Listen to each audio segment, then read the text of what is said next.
नमस्कार दोस्तों, आप क्राइम तक देख रहे हैं। बात करते हैं जम्मू कश्मीर में हुए आतंकी हमले की। दरअसल श्रीनगर के पास पहलगाम में हमला हुआ है। ये कहा जा रहा है कि 5 लोगों की मौत हुई है, 7 से ज्यादा इंजर्ड है। ये जो फिगर है ये बढ़ सकती है, मरने वालों की संख्या बढ़ सकती है। टोटल 12 लोग अभी तक इसमें बताए जा रहे हैं जो कि इसमें एक तरह से कहा जाए इंजर्ड हुए हैं, जिनमें से 5 की डेथ डिक्लेयर हो चुकी है। ये पता चला है कि दरअसल जम्मू कश्मीर का जो पहलगाम, अनंतनाग ज़िले में पहलगाम है, वहाँ पर ये पूरा वाक़या हुआ है। बेसरन में हुआ है, जहाँ पर ये बताया जाता है धर्म पूछकर नाम पूछा गया है और उसके बाद गोली मारी गई। अपने आप में बहुत बड़ा वाक़या, जिसमें सिक्योरिटी एजेंसीज जो है वो कहीं ना कहीं अब अलर्ट पर हैं। प्रधानमंत्री ने जो एचएम है यानी होम मिनिस्टर से बात की है फ़ोन पर। इसके अलावा हाई लेवल मीटिंग जो है होम मिनिस्टर कन्वे कर रहे हैं जम्मू कश्मीर के, उसमें राज्यपाल मौजूद है। ये अपने आप में बहुत बड़ा वाक़या इस साल का सबसे बड़ा हमला कहा जा सकता है, क्योंकि चिराग जी देखिए, पहला एक महिला फ़ोन करती है डिस्ट्रेस कॉल, वो फ़ोन करके बताती है कि हमारे ऊपर 2 लोगों ने हमला कर दिया है। ये लोग ऐसा ड्रेसअप करते कि वो सेना के अधिकारी लगते, मतलब सेना के लोग लगते, और उन दोनों ने अंधाधुंध फायरिंग की और नाम पूछकर फायरिंग की है। नाम पूछा गया है, जिसके बाद एक के तो सिर पे गोली लगी है, और जो एक आदमी, मतलब एक बताया जा रहा है कि एक आदमी की मौत हो गई, जो मीडिया रिपोर्ट्स बता रहे हैं, और 12 लोग से ज़्यादा घायल हुए हैं। इसमें उन्होंने भी कहा है वहाँ के सीएम ने कि आंकड़ा शायद बढ़ भी सकता है। अब देखिए चिराग जी, ये जो इलाका है ना, यहाँ वैसे भी बहुत बार हमने टेररिस्ट एक्टिविटी देखी है। ऐसा नहीं, पहलगाम में हम और उसके आसपास के इलाकों में बहुत बार हमने टेररिस्ट एक्टिविटी देखी, लेकिन हाल फिलहाल में जो पुलिस है, जम्मू कश्मीर पुलिस की स्पेशल टीम, और दूसरा जो वहाँ की मिलिट्री फोर्स है, वहाँ की जो टीम फॉर्म हुई है, एंटी टास्क फोर्स, जो एंटी टेररिस्ट टास्क फोर्स, वो एक्टिवली एनकाउंटर्स कर रही थी। वो जम्मू कश्मीर के 12 पार्ट्स में, अभी हमने कुछ दिन पहले ही एक एनकाउंटर पे कवर किया था, जहाँ इन्होंने हॉस्टाइल बना लिया था, बंधक बना लिया था टेररिस्ट ने एक घर वालों का, एक परिवार को, लेकिन वो परिवार कैसे तो बचकर निकल के भागा। अब ये टारगेट्स इनका, अब ये कुछ टेररिस्ट कुछ कर तो नहीं पा रहे, लेकिन ये बेगुनाह लोगों की जान ले रहे हैं। मतलब जो बेचारे पर्यटक जा रहे हैं वहाँ घूमने, वहाँ अपना हॉलीडे स्पेंड करने, ये उन्हें टारगेट करें, क्योंकि एक दहशत का माहौल बनाना चाहते हैं। इसका रीज़न भी है चिराग जी, आप पूछेंगे क्यों टेररिस्ट लोग जो हैं वो टूरिस्ट को वो कर रहे हैं टारगेट, कि टूरिस्ट को टारगेट करेंगे तो इंटरनेशनल मैसेज जाएगा कि अभी भी कश्मीर में हालात जो हैं वो स्थिर नहीं हुए हैं। जम्मू कश्मीर में वो ये जानबूझ के मैसेज देने के लिए, हालात स्थिर हो गए, लेकिन बीच बीच में ऐसी एक्टिविटी इसलिए करते कि वो जगह और को जो हर जो ये भी हमने देखा था कि जो पहले जो टारगेट हुआ करता था कश्मीर पर ज़्यादा हुआ करता, लेकिन उसका जो कुछ समय से जो ट्रेंड देख रहे थे, जम्मू की तरफ ज़्यादा अटैक हो रहे थे। और ये पहली बार नहीं है नाम पूछकर मारा गया। अभी हाल फिलहाल में जो 3-4 ऐसे अटैक हुए हैं, उन सब में ये बड़ी कॉमन चीज़ थी, जिसमें पूछा कि अमरनाथ यात्रा के लिए काफ़ी अहम है पहलगाम। बिल्कुल 3 जुलाई से अमरनाथ यात्रा की शुरुआत होनी है, जो 9 अगस्त तक चलेगी। और ये जो रूट है, मैं आपको बता देता हूँ, जो रूट है ये देखिए, पहलगाम से चंदनवाड़ी, फिर जोजीबाल, पुसू स्टॉप, और मतलब ये पूरा जो पवित्र गुफा से लेके नीलगिरी तक जो जाएगा रास्ता, ये पहलगाम से ही होके जाएगा।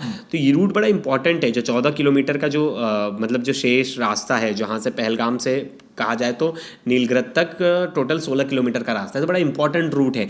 उस रूट पे तो ये हमेशा ऐसे ही करते चिराग जी, 1-2 लोग होते हैं, ये एक बड़े कायर टेररिस्ट हैं। मतलब कायर क्या है, सबसे बड़े कायर हैं, जो पाकिस्तान सपोर्टेड होते हैं, और ये कायरता दिखाते हैं, छुप के निर्दोष लोगों पे गोली चला के भाग जाओ, दम है तो आओ बॉर्डर पे लड़ लो सेना से, लेकिन नहीं, उसकी हिम्मत नहीं है। तो ये कायर टेररिस्ट छुपके से घूमते और जंगल में कहीं छुपे घात लगा के बैठते, और इनको कोई दिख गया, मतलब जिसका कोई लेना देना नहीं। ये भी देखा कि पिछले काफ़ी समय से ट्रेंड कम हुआ है, लेकिन अभी ये जो घटना हुई है ये वाकई चौंका रही है। इस साल का सबसे बड़ा अटैक इसको अभी तक कहा जा रहा है। हाँ, अभी तक का तो सबसे बड़ा है, इस साल का बड़ा अटैक है।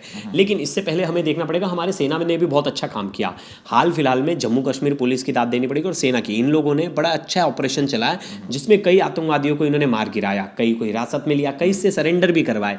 तो लिस्ट बहुत लंबी है, लेकिन ये इस तरह का कुछ दिन बाद ही अमरनाथ यात्रा शुरू होने वाली है, और उससे पहले इस तरह की चीज़ें करना, ये अपने आप में सरकार को सोचने के लिए मजबूर करती है, और स्टेट और सेंटर दोनों गवर्नमेंट को, कि आप लोगों को बहुत ही स्ट्रिक्ट अब पॉलिसी अपनानी पड़ेगी इनके खिलाफ, क्योंकि ये 1-2 बार नहीं, बहुत बार से इनका चलन चलता आ रहा है, और इजीली आपको पता है इन्फिल्ट्रेट कर रहे हैं पाकिस्तान से इंडिया में। और बहुत बार तो ऐसा हो रहा है कि जो यहाँ के ही लोग हैं, जो जम्मू कश्मीर में कुछ लोग हैं, वो भी इनके साथ इन्वॉल्व हो जा रहे हैं। तो वैसे लोगों को अब तो बहुत स्ट्रिक्ट एक्शन लेने की ज़रूरत है, क्योंकि जब तक देखिए वहाँ गवर्नर रूल था चिराग जी, तब तक ना वहाँ इतने ज़्यादा अटैक्स के आपने नंबर्स नहीं देखे होंगे। मतलब मैं किसी गवर्नमेंट को वो नहीं कर रहा हूँ, हाँ तभी नंबर, क्योंकि हर गली चौराहे पे आपको आर्मी दिख जा रही थी, लेकिन थोड़ी सी प्रॉब्लमेटिक सिचुएशन हो गई हुआ है है जब यहाँ पर अमेरिका के वाइस प्रेसिडेंट जेडी वेंस भी यहाँ पर हैं। इसके अलावा जो हमारे प्रधानमंत्री है वो सऊदी अरब गए हुए हैं। ये तभी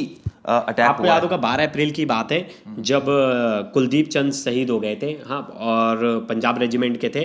फिर 11 अप्रैल को जंगल में एनकाउंटर हुआ था, उसमें 2 सुरक्षा बल वो हो गए थे, शहीद हो गए थे, जिसमें 3 आतंकवादी मारे गए थे। वही मैं 3 आतंकवादियों की बात बता रहा हूँ जिनको जम्मू कश्मीर की स्पेशल टास्क फोर्स ने मार गिराया था। उनको पूरा घेरा गया था। वो जैश ए मोहम्मद की जो सेकेंड पार्टी ग्रुप है उसके वो आतंकवादी थे, और वो बहुत ज़्यादा हाल फिलहाल में एक्टिव भी हो गए थे, जिनके टॉप कमांडर सैफुल्ला भी शामिल है उसमें। मैं आपको बता दूं, उमर अब्दुल्ला का जो ट्वीट आया उनका क्या कहना है कि the death toll is still being ascertain. ये जांच की जा रही है कि कितने लोग मरे हैं, लेकिन ये मैं आपसे बताना चाहूँगा कि ये अटैक काफ़ी बड़ा है जो कि हमने पीछे कुछ सालों में देखा है। इस तरह की बात हुई है। हाँ, और कुछ समय पहले मुझे याद है सेना प्रमुख ने भी कहा था कि जम्मू कश्मीर में घुसपैठ की कोशिशें जारी है, और उन्हें रोकने के लिए बहुत सारी हाईटेक टेक्नोलॉजी का यूज़ किया जा रहा है, ड्रोन्स का, हाईटेक कैमरा का, हाईटेक सैंपर मैं बोल रहा हूँ स्कैनर्स का, जिससे वो स्कैनिंग जो है वो रात में भी अगर आप कोई वहाँ से पास आउट कर रहा है तो आर्टिफिशियल इंटेलिजेंस के थ्रू बॉर्डर पर निगरानी बहुत तेज कर सकते के नाम भी सामने आ गए जो इंजर्ड्स हैं। अभी तक मैं आपको बता दूं,